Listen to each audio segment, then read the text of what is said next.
Example number 2, where are each of the following functions discontinuous? So this problem is harder than example 1 a little bit because we do not have the graph, but we have to look at the function.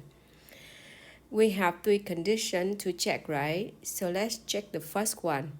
F of 2 is defined. So you know that from the function f of x, the function is not defined at 2. So x cannot be equal to 2. So the first requirement already failed. So we can say that f of x is discontinuous at 2 or at x equal 2. Now problem B, we check the first condition is that f of 0, we have f of 0 is 1, so we have f of 0 is defined. Now we find the limit. The limit when x approaches to 0 on the right side and of the function f of x, which is 1 over x squared, and the limit of the function 1 over x squared as x approaches to the left hand side, they're both equal each other and is equal to infinity. So you remember that. So when we have the limit approach to infinity, then we can say that the limit does not exist. So the limit of the function f of x does not exist. The requirement number 2 failed. So we can say that f of x is discontinuous at x equals 0. Now problem C, so we have number 1 requirement f of 2 is defined. So f of 2 is equal to 1. Okay, so f of 2 is equal to 1, so it's defined. Now we calculate the limit. The limit as x approaches to 2 of the function x squared minus x minus 2, x minus 2. So what can we do? On the top, we can factor out. So we got x minus 2, x plus 1 over x minus 2. So cancel, cancel. So we got limit of x plus 1 as x approaches to 2 and is equal to 3.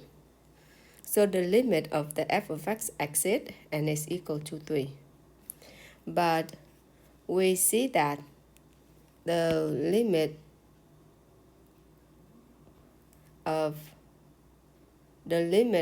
as x approaches to 2 equal to 3, but the f of 2 is equal to 1. So these two numbers have to be equal each other. So the condition number 3 failed. So we can say that f of x is discontinuous at x equal to 2. Problem D, we do not have that much to check the 3 requirements, but we better look at the graph. If we recall from the section we learned before, the graph of this is like this.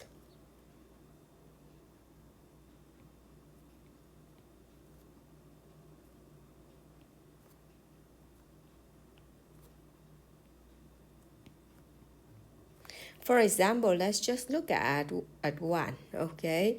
So you see that the limit on the right side of 1 and the limit on the left side of 1 does not equal of each other. So the limit when x approaches to 1 of f of x does not exist. And then let's check at 2, at 3, or at 4. So at any integer, we have the same reason. So the number 2 requirement failed. So we can say that the f of x is discontinuous at x equal to any integer. And to better understand, we can graph them and we can see that at x equal to 2 for part A, at x equal to 0 for part B, at x equal to 2 for part C, and for those integers 0, 1, 2, 3, and so on for part D. The function is not continuous or discontinuous.